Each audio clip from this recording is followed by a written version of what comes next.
Welcome to the FinLink Fincast, where we talk about everything wealth management, especially as it pertains to M&A. Here is your host, Xander Heinen.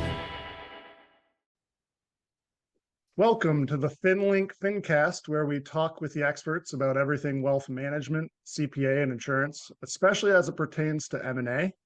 Today, I'm honored to have Dustin Mangone from PPC Loan. He's a veteran in the lending space for advisors. Thanks for joining us today, Dustin. Yeah, thanks, Xander. Thanks for having us.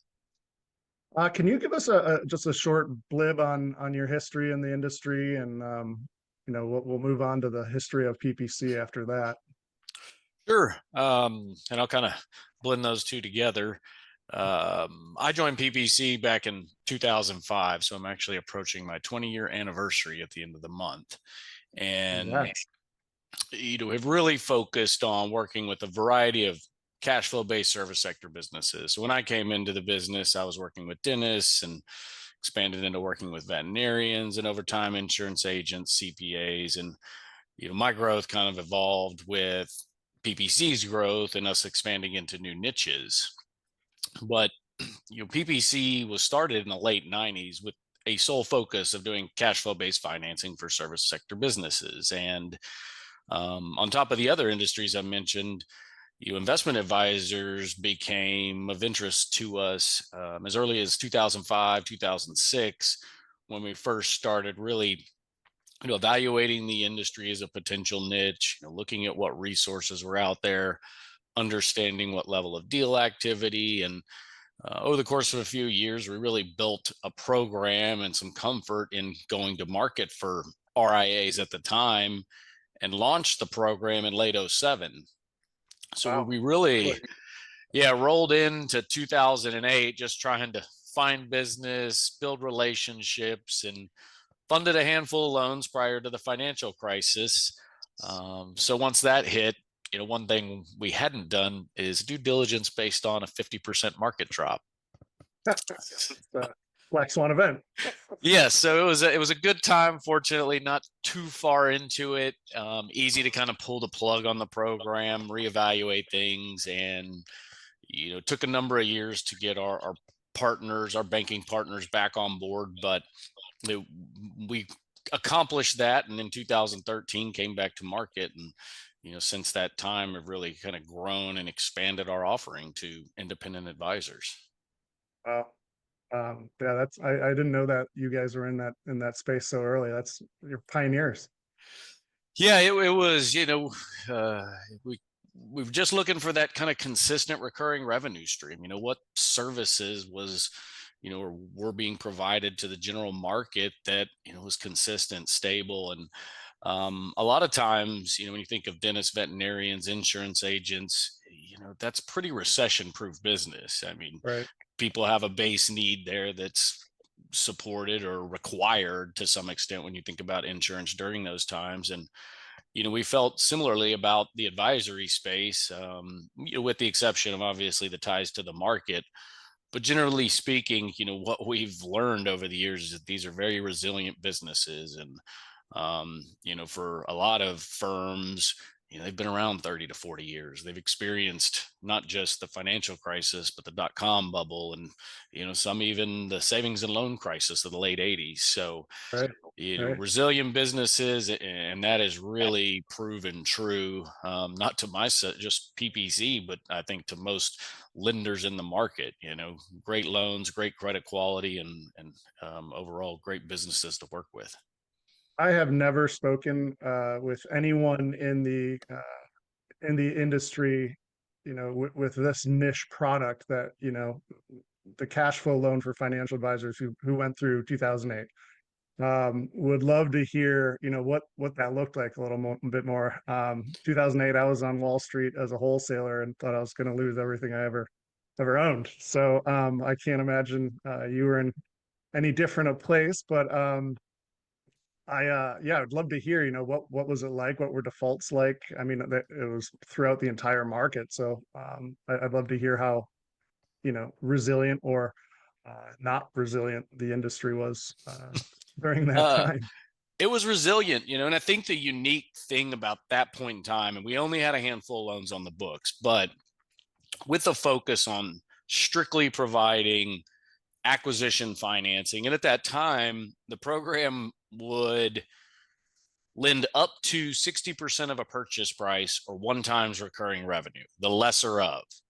Wow. So it was somewhat of a conservative approach, but still a large change from the typical maybe 10 to 20% down with seller financing covering the difference. But what makes these businesses for the most part so resilient, especially in the early years, is that little to or very few of them had leverage or debt. Right. So, most of the deals we were seeing, it was definitely fewer number of transactions taking place in the market. M&A wasn't nearly as talked about as it is today, but what we had was established business owners going out and borrowing debt and acquiring another business. And that's the big differentiator. If you think about a lot of the other industries I mentioned, it's not uncommon to have, someone who was working as an employee somewhere, or, a dentist was an assistant in the office, or a assistant dentist, and had the opportunity to buy 100% of the business. When they go into that transaction, there is no existing cash flow. Their ability to support their living needs as well as the debt on the loan is strictly tied to what's being purchased. There is no free cash flow from their existing business. And I think that was one of the key contributors to this success and their ability to repay these loans, without a hiccup, even during such a large drop in the market. So, we'd even see scenarios at that time, a lot of them, that the buyer could support the debt without consideration for what was being purchased. So from a cash flow standpoint, and as a cash flow lender, it really couldn't get any better early on. And, obviously we've seen a large change and evolution in the business since 2010 with, again, M&A being a, probably top 3 headline on a day-to-day basis, it feels like. More companies out there doing, consolidation, general M&A activity, but, you are starting to see some with more leverage. So I'd say that's one of the bigger changes with the readily available sources of debt, seeing more leverage on businesses sometimes when they, approach us for financing. Yeah. And we'll kind of circle back into that in a second here, and what we're seeing today in the marketplace. I did want to see kind of from a more PPC loan perspective, what are you guys typically offering these days? Tell me a little bit about your product offering. Sure. Yeah. So we really, we talked about the 60% one times recurring. Well, that's changed. We've expanded our offering. We've evolved. And today we really serve the entire independent space. So we work with RIAs. We're seeing a lot more of the kind of platform offering with IARs who are 100% fee-based. We work with those types of businesses, as well as independent broker dealers. And that can include transitioning, away from a broker dealer to becoming an RIA, or from one BD to another. So we really cover the entire market, and we break our loans down into 3 categories. We have our growth loans for mergers and acquisitions, our next gen loan program for internal succession planning. So buy-ins, buyouts, equity purchases between partners. We have our standard refi loans, which is obviously business debt refinances, consolidations, sometimes paying off seller notes. Maybe seller financing was forced into a deal due to some sort of lending requirement, or at the time the seller was interested in financing the deal, but, would prefer cash out. It's not uncommon to see firms and advisors approach us to pay those off.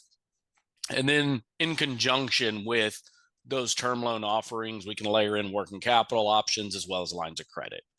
So we're structured to be, a full service ongoing capital partner, because what we've learned through the years, and this is really with all of our businesses, is nearly half of the clients we work with end up coming back a second, third, fourth time, and at minimum twice.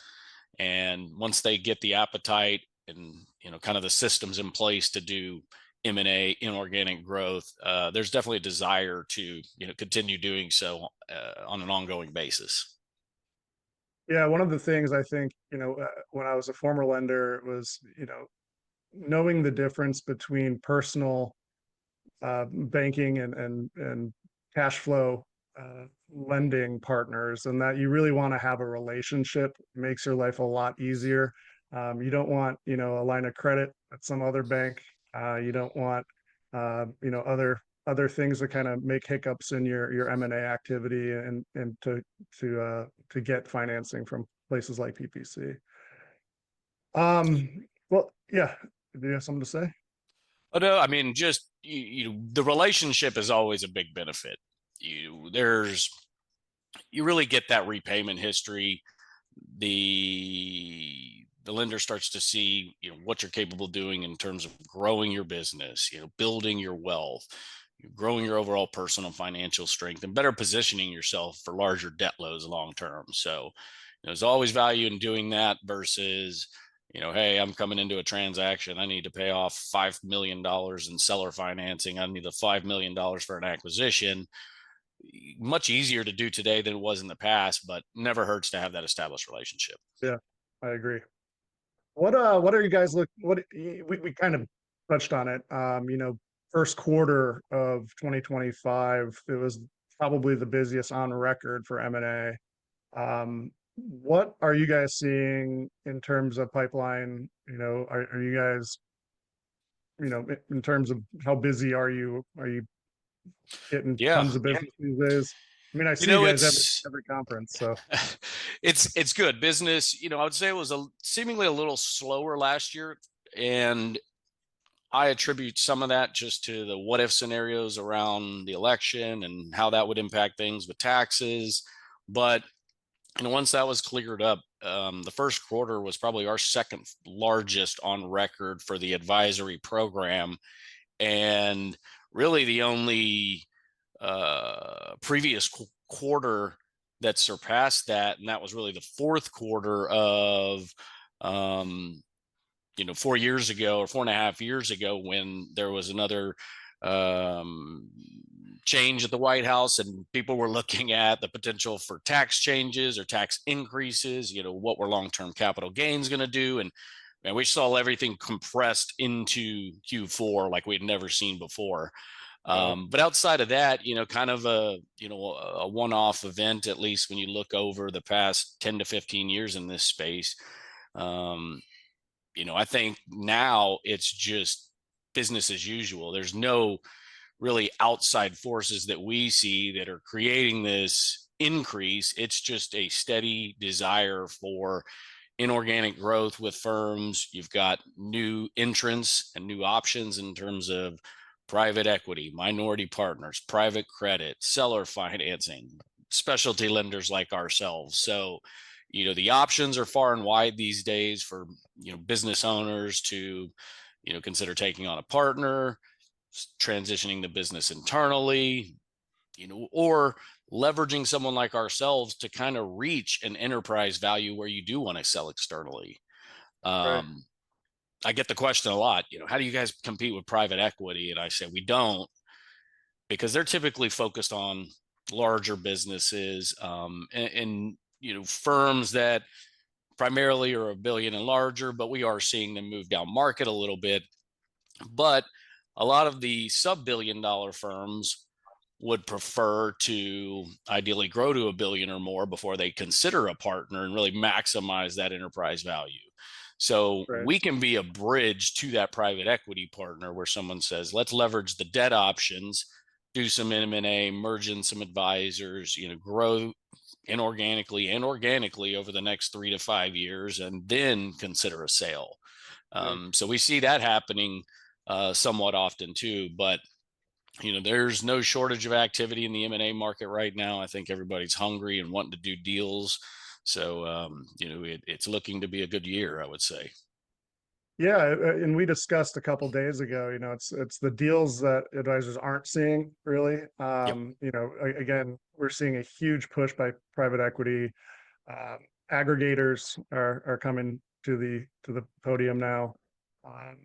seller financing, what kind of deals are you guys seeing? Are you guys seeing a lot of cash deals still these days? You know, are there 100% seller notes that you're competing with at all? What's that kind of activity looking like? Yeah, so at the high level, when you talk about kind of the deals that get done that aren't hitting the headlines, you know, a lot of the reports that hit the market are specific to the RIA space, and I feel like I get different numbers, but I believe it's what 15 to 16,000 RIAs, and that's RIAs. Well, then Right. you start to take into consideration broker dealer advisors and what LPL's at 30,000. I think Osaic's probably 15 to 20, Ameriprise is 10, and all the other ancillary broker dealers in the market. You know, that's activity a lot of time that's not getting reported on. Right. So you see the RIA space, and it's a good barometer for what's going on, but it's also specific to a lot of larger transactions. And you know, there could be 5 times, 10 times as much activity across the board when you think about the independent space that, you know, we're seeing. And it's an active market, you know, a lot of M&A happening. And I think when you break down the deals and what's being financed or what the structures look like, we like to look at two different categories. You know, is someone going out buying a book of business, or someone going out and buying a business? Right. And you know, in the sub-1 billion space and even sub 500 million, when you see all the broker dealer activity, a lot of it is buyers transacting or acquiring a book of business. Because you know, if I can find something 50, 100 million up to maybe 250, and merge that in a little more easily, maybe pay a lower multiple, there's a lot of value of that and a lot of activity. And that's where people are kind of reaching and growing towards enterprise value at 1 billion or larger. So when you think about the book of business purchase, you know, a lot of times that might be a solo practitioner, and they've got an assistant, maybe a junior advisor. A lot of times the assistant's probably nearing retirement. We see that often where they've been working together for the last 30 to 40 years. And the advisor's looking to exit the business. You know, they've reached the point, I'm ready to get out.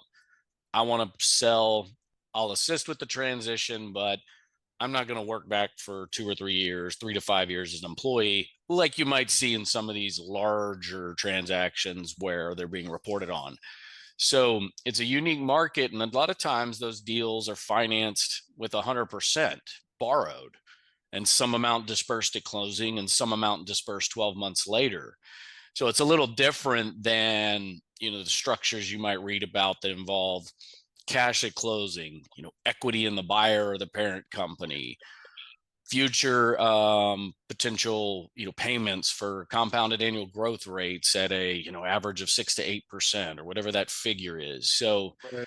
you know, those structures are not uncommon, but there's a lot of deals that, you know, involve bank financing that look a little different. And I think it's important for the audience to know that, you know, there is optionality in the market. You know, not everything looks as it reads, you know. So when you peek behind the curtain, you just really see a lot of different deal structures. But again, with the solo practitioners, where they're just transitioning a book, the buyer's not retaining a location, maybe retaining one staff member, you know, that primarily comes down to kind of a client group purchase, and, you know, with limited to no overhead. So it can be real accretive to the buyer and really benefit them long term in terms of the value.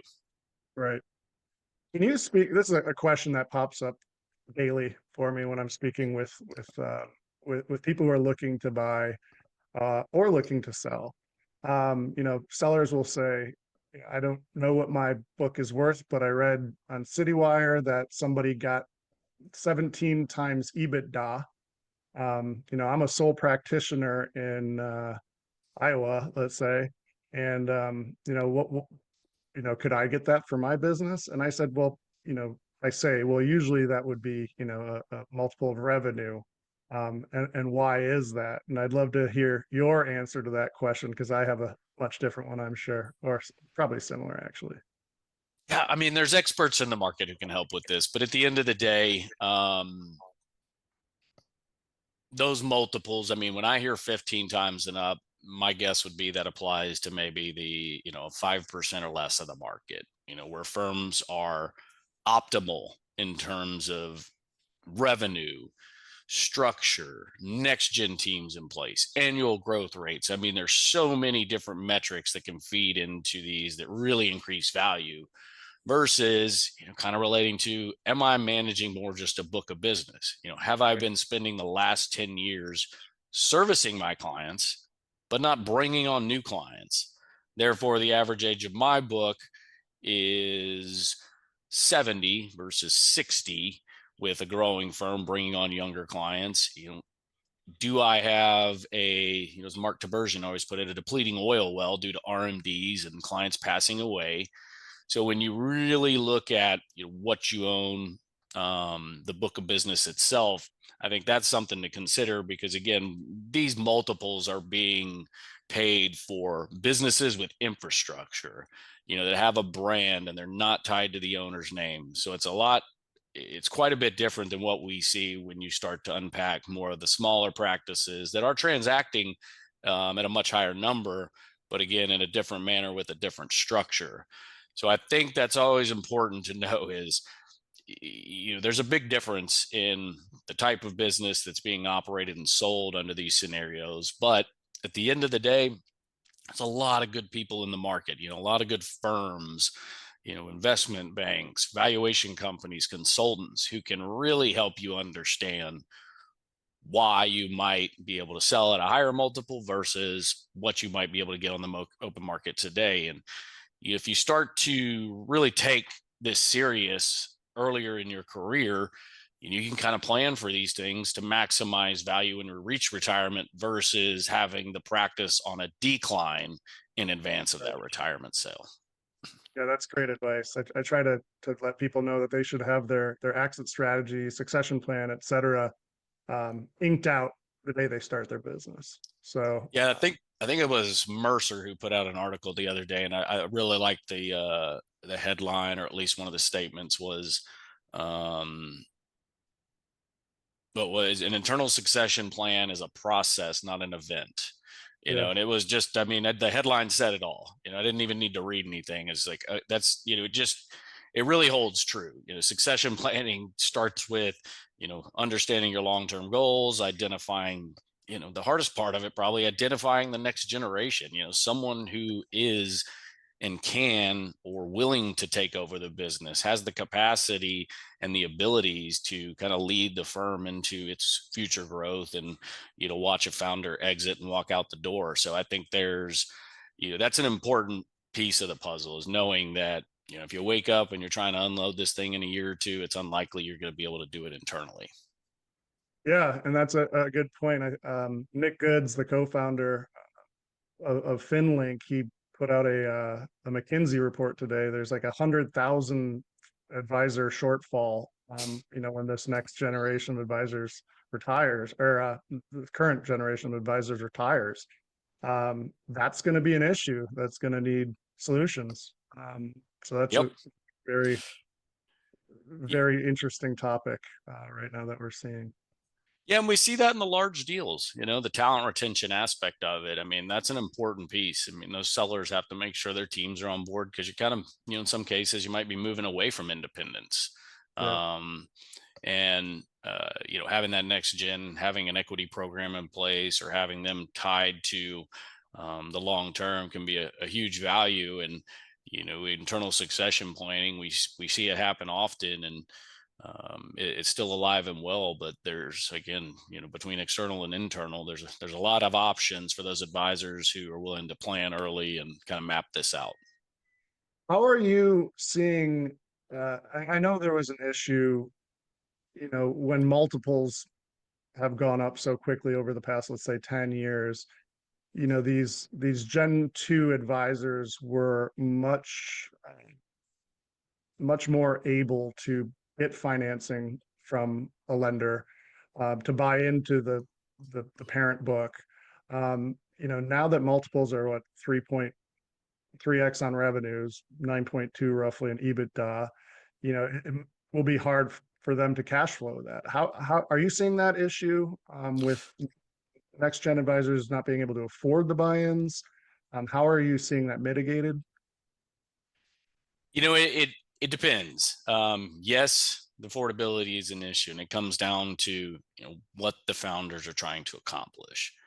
If they are committed to, look, I've got to get 12 times, 15 times or higher, and the business could be worth that much, it's likely to be done externally, unless you're willing to get really creative and figure out a way to make this work, because the simple math doesn't pencil out for that next generation at a 15 times multiple. They just can't afford to buy equity and have the distributions post taxes cover those debt payments, and the debt payments on a monthly basis are going to be much higher. And while longer amortizations can be helpful, can also create a bigger challenge for that advisor in a market correction and things, because over that first 3, 4, 5 years, very little principal is being paid down.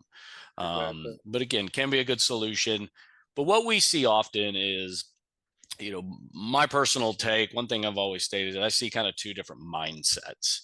I see firms who have no desire to sell externally. They will sell internally. They will be happy with a certain multiple that's obviously, quite a bit lower than what they could get externally. And I see others who are unwilling to, lose out on a much higher value going externally. But most commonly, when they are transitioning internally, we see firms go out, typically get kind of a technical valuation and apply a discount. 20% is probably the average. Sometimes it's 10, sometimes it's 30.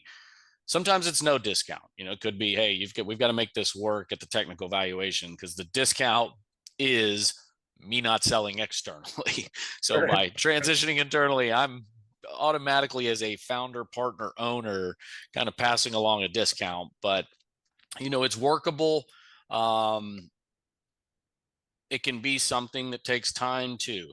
If you're going to sell internally, try to do it in tranches. That makes it much more feasible. And was actually talking to a larger multi-billion-dollar firm owner last week, and they were going back and forth. They were a minority owner, but running the firm, the founding partner had the majority.